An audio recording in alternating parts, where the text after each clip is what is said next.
Aujourd'hui, ces pilules sont fabriquées à partir de papier de riz et d'encre comestible. Et à l'intérieur de la pilule, il y a la même phrase que Fray Galvon a écrite lorsqu'il a créé la première pilule qu'il a donnée au jeune homme souffrant de calculs rénaux.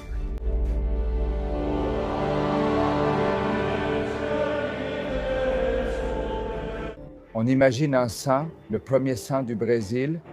Il est né ici à côté, tout près de l'église. Il a sûrement joué dans ces petits coins ici. C'est ici qu'il a célébré sa première sainte messe.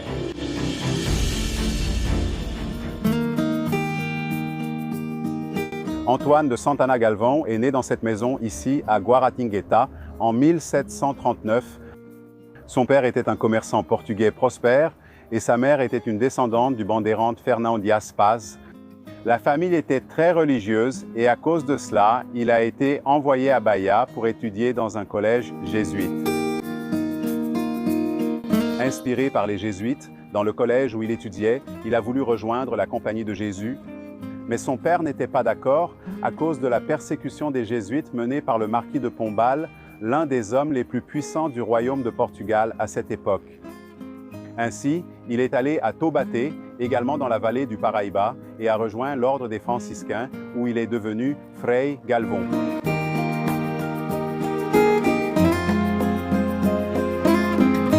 Je suis une parente 7e génération, descendante de 2 de ses sœurs. Regardez donc, c'est encore plus spécial. Oui, moi et mon mari aussi. Et vous, madame, vous êtes née et avez grandi ici dans la région? Dans la maison d'à côté, oui, et je me souviens de ma grand-mère qui priait le chapelet, oui, celui en herbe, et qui disait « Je prie mon oncle saint ». Regardez, depuis mon enfance, d'abord il était, disons, un recours, surtout pour les problèmes d'accouchement. Parce que je pense que sa mère, qui est décédée à 38 ans à cause d'un problème d'accouchement, et il n'était pas ici, il était au couvent à Bahia. Quand il est arrivé, sa mère n'était plus là.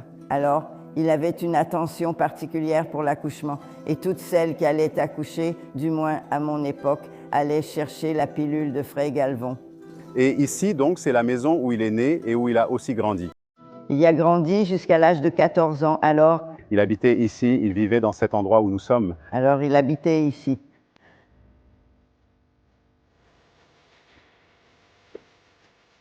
De nombreux fidèles qui voyagent à Guaratinguetá, en raison de la dévotion à Fray Galvão, ont, au fil des années, laissé des objets et d'autres témoignages concrets des grâces attribuées aux demandes faites aux saints brésiliens. Ce sont des tableaux avec de nombreuses images, des tuiles et des petites maisons en papier et en bois qui symbolisent la conquête d'un nouveau foyer. L'endroit possède également de nombreuses photos qui émeuvent en révélant les traits et les expressions de ceux qui remercient Fray Galvão, que ce soit pour le soulagement d'une souffrance ou pour un moment spécial. Cette statue montre Fray Galvão avec une brique dans l'une de ses mains. C'est une référence à son travail lors de la construction du monastère de la Lumière à São Paulo. Certains ex-voto sont des poupées qui représentent des enfants, ainsi que de petites images d'églises et de chapelles. Il y a même une maquette de la maison où est né et a grandi Fray Galvão. Tout cela a été fait par des fidèles. Il y a aussi une représentation de ce à quoi ressemblait Guaratinguetá lorsque Frère Galvão était vivant et qu'il vivait dans la ville ou rendait visite à sa famille et à ses amis. Il y a même les hérons blancs qui donnent leur nom à la ville dans cet arbre. En plus des remerciements, l'endroit dispose également d'un espace pour les demandes. Représenté par des centaines de rubans colorés, comme ceux de Seigneur do Bonfim, en Bahia, dont les nœuds sont attachés au moment où une demande spéciale est faite. Une chose très curieuse est la proximité géographique de deux événements, de deux histoires si importantes pour la religiosité. Au Brésil, d'ici, de la maison de Fray Galvão jusqu'à Notre-Dame d'Aparecida, tout est très proche. Et en plus, les choses se sont passées pratiquement à la même époque. Il n'y a que 8 km entre Guaratinguetá et Aparecida, un trajet qui peut être fait en 10 minutes en voiture ou en 1 heure et demie à pied. L'image de Notre-Dame d'Aparecida a été trouvée par les pêcheurs dans le fleuve Paraíba do Sul en 1717 et la chapelle au Morro dos Coqueiros a été ouverte en 1745 lorsque Frei Galvão n'était qu'un garçon de 6 ans. Il n'existe aucune preuve historique, mais il est possible que Frei Galvão soit parti d'ici, de Guaratinguetá, pour aller jusqu'à Aparecida. Une autre chose intéressante à observer est la façon dont les références religieuses de ces deux épisodes, de ces deux moments marquants de la religiosité au Brésil, sont très fortement marquées par le Portugal. La statue de Notre-Dame d'Aparecida est une statue de Notre-Dame de la Conception. Et Frère Galvão habitait tout près de l'église paroissiale Saint-Antoine, le saint auquel l'église de la ville a été dédiée lorsque Guaratinguetá a été fondée. Nous allons maintenant emprunter le trajet que Frère Galvão a souvent parcouru, puisqu'il est né et a grandi ici. Nous allons ici à l'église paroissiale Saint-Antoine, où il a baptisé et a aussi célébré sa messe après avoir été ordonné. Maintenant, nous sommes revenus ici à l'église principale Saint-Antoine. Je veux vous montrer les détails de la façade. Le style est traditionnel ici au Brésil, surtout au Brésil colonial. Les statues des évangélistes étaient au fil blanc. Elles ne faisaient partie du projet initial. Et on voit aussi les deux cours qui donnent un aspect très beau à cette façade. Pendant l'église avait une seule cour, puis la deuxième cour a été construite plus tard. Elle est là.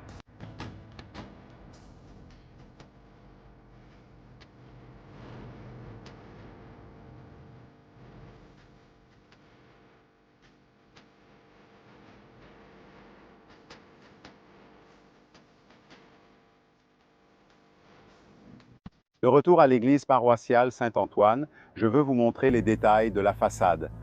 Le style est principalement baroque, ce qui est très traditionnel ici au Brésil, surtout au Brésil colonial. Les statues des 4 évangélistes ont été ajoutées ici avec le temps, elles ne figuraient pas dans le projet initial. Et on voit aussi les 2 tours, qui donnent un très bel aspect à cette façade, mais pendant longtemps, l'église n'avait qu'une seule tour. Et puis la deuxième tour n'a été construite que bien plus tard pour qu'elle ait a matriz de Santo Antônio. Então vamos agora conhecer lá dentro. La visite.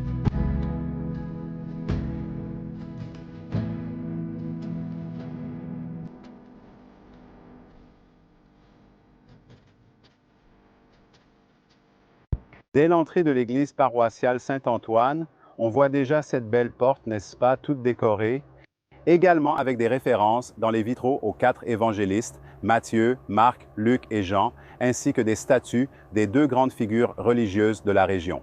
Saint Antoine, qui a donné son nom à cette église au XVIIe siècle, et Saint Frère Galvão, qui est né ici dans la ville et a célébré sa première messe en ce lieu après avoir été ordonné. Et juste à l'entrée de l'église principale, sur la gauche, on trouve une relique de Frère Galvão placée ici dans cet espace. Curieusement, la plaque indique relique du bienheureux Frère Galvão, car elle a été placée ici avant la canonisation. Il a été béatifié dans les années 80 et canonisé en 2007, moment où il est alors devenu Saint Frère Galvão.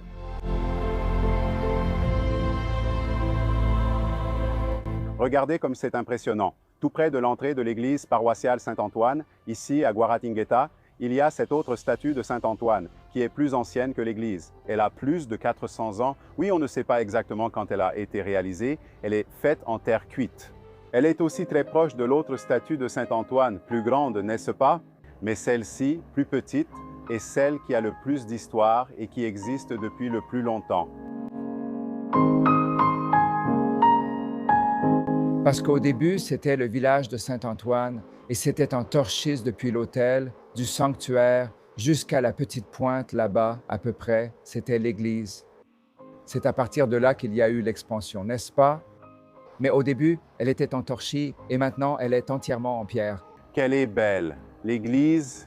Oui, je ne peux même pas dire, l'église est très belle, elle est merveilleuse. D'ailleurs, lors des mariages, on dit souvent aux mariés d'économiser sur les décorations, les fleurs, parce que ça enlève la beauté de l'église. Sans trop décorer? Non, juste le minimum. Alors, je dis aux mariés de mettre juste un peu près du sanctuaire. Ici, dans l'allée, laissez la beauté de l'église vaut mieux que les fleurs. Ici, il y a de l'histoire. Je suis ici depuis environ 28, 27 ans, beaucoup de mariages, beaucoup de baptêmes. Je rencontre des enfants que j'ai baptisés quand ils étaient petits, d'ailleurs tout petits, et j'ai déjà célébré leur mariage ici.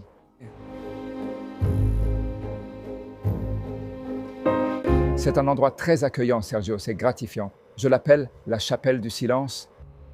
Quand les pèlerins arrivent, je dis à ma gauche, la chapelle du silence, la chapelle du silence, la chapelle du Saint-Sacrement.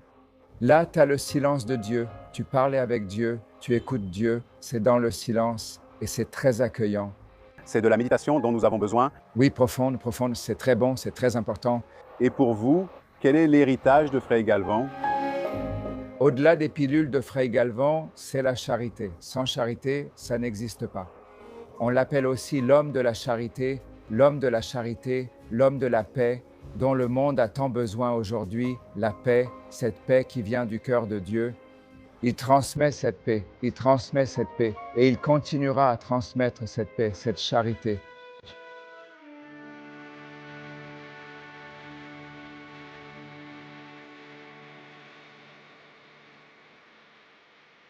Ici à Guaratinguetá, les fidèles peuvent recevoir gratuitement les pilules de Fray Galvão. Les pilules sont encore fabriquées aujourd'hui au monastère de la Lumière, où il a eu cette idée, où cette idée lui est venue. Aujourd'hui, elles sont fabriquées par les sœurs, les religieuses qui y vivent et qui n'ont pas de contact avec le monde extérieur. Et cette idée de la pilule est venue lorsque Fray Galvão a reçu la demande d'un jeune homme qui souffrait de calculs rénaux et avait besoin d'aide, n'est-ce pas? Il voulait de l'aide. Et Fray Galvão a alors écrit une phrase sur un petit bout de papier, l'a roulé en forme de pilule et lui a demandé de l'avaler. Et alors, l'histoire raconte que ce jeune homme s'est rapidement rétabli et cette amélioration a été justement attribuée au pouvoir de la pilule.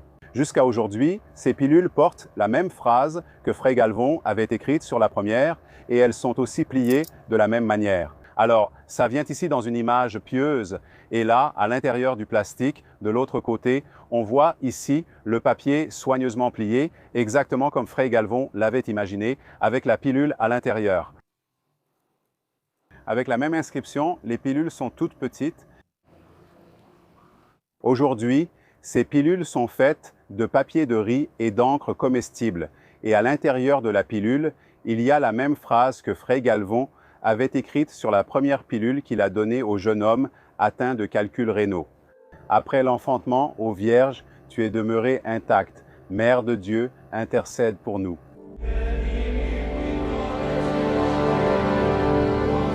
Mais si les pilules sont ce à quoi les gens associent le plus la figure du frère Galvão, le monastère de la Lumière a été le grand projet de la vie du saint brésilien. L'endroit possédait une petite chapelle dédiée à Notre-Dame de la Lumière, construite en 1603. En tant que confesseur des religieuses du Recolhimento de Santa Teresa, le frère Galvão a entendu de la sœur Marie du Saint-Esprit des informations sur une vision qu'elle avait eue. Dans cette vision, Jésus demandait à la sœur qu'une nouvelle maison religieuse soit construite. À partir des informations sur les visions, le frère Galvão s'est engagé dans la construction du monastère de la Lumière comme grand projet de vie. Il a dessiné les bâtiments, collecté des fonds et mis la main à la pâte, et le monastère de la Lumière est devenu l'une des grandes œuvres, l'un des grands héritages de la vie du frère Galvão.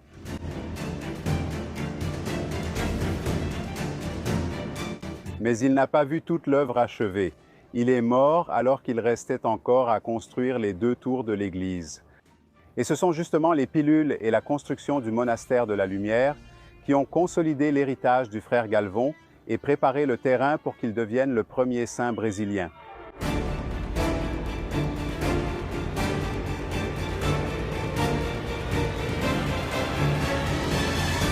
Si vous aimez cette vidéo, profitez-en pour liker et vous abonner à notre chaîne.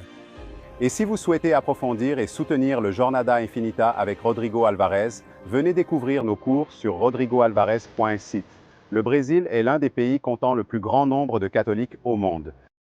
Depuis l'arrivée des Européens, au tournant des 15e et 16e siècles, la foi catholique fait partie de l'histoire du pays. Mais le premier saint né dans le pays n'a été canonisé que récemment. Frère Galvão est mort en 1822, précisément l'année où le Brésil était devenu un pays indépendant du Portugal.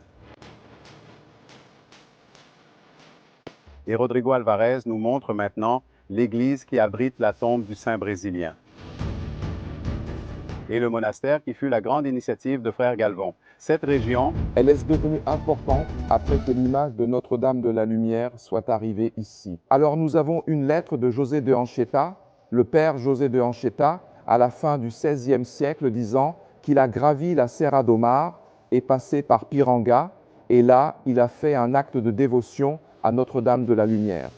On considère donc que cette image est l'une des plus anciennes de São Paulo.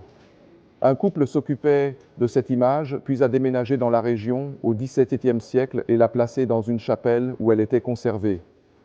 Au centre de São Paulo, près de la Praça da Sé, se trouvait le couvent Recolhimento de Santa Teresa, aujourd'hui remplacé par la caserne des pompiers.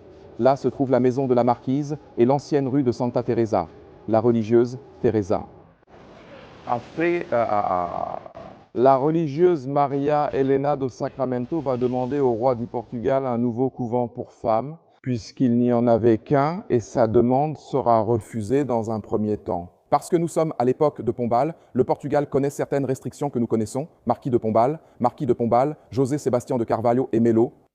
Et ensuite, elle obtient cette approbation avec l'intervention des franciscains du Largo de São Francisco, où se trouvait le frère Santana Galvão, qui commence la construction. Il vient ici, reste dans cette zone, et les religieuses restent, elles sont deux, Maria Helena do Sacramento et sa nièce, qui vont rester dans cette zone qu'elles occupent, dans cette partie ancienne, n'est-ce pas?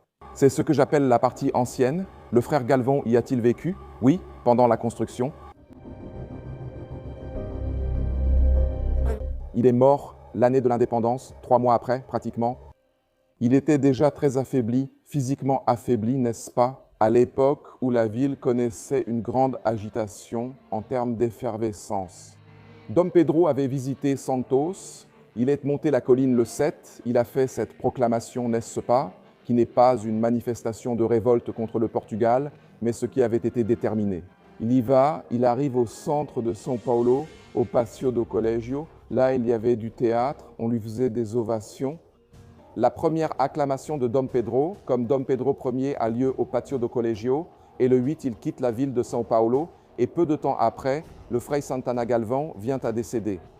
Toute la communauté de São Paulo était présente, y compris les franciscains et d'autres religieux.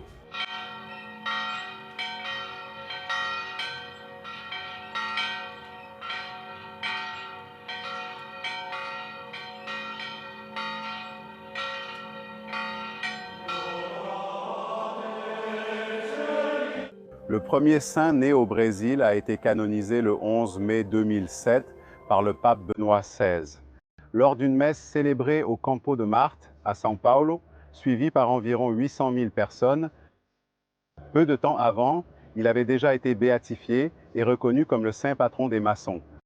Au Brésil, Frei Galvão est le saint patron du secteur du bâtiment et a reçu à titre posthume le titre d'ingénieur honoris causa décerné par le Conseil régional d'ingénierie et d'agronomie de São Paulo. Connu comme l'homme de la paix et de la charité, Frei Galvão a vu ses miracles reconnus par l'Église catholique afin qu'il puisse être canonisé.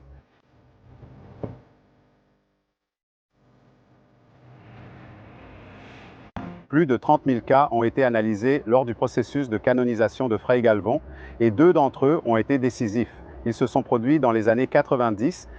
Le premier concerne une jeune fille appelée Daniela Silva, qui souffrait de nombreuses maladies, hépatite, méningite, pneumonie, infection nosocomiale. Les médecins n'avaient pas beaucoup d'espoir et après qu'elle ait utilisé les pilules de Frei Galvão, la guérison, selon les témoignages, n'a été qu'une question de semaines. Dans le deuxième cas, vers la fin de la décennie, une femme, Sandra Grossi, souffrait d'infertilité. Elle a utilisé les pilules, a réussi à tomber enceinte, a mené la grossesse presque jusqu'au terme et a eu son fils Enzo. Mais il est né avec des problèmes. De nouveau, Sandra a eu recours aux pilules et tous les deux se sont bien portés, aussi bien la mère que le fils, dans ce qui a été considéré comme le double miracle de Frei Galvão.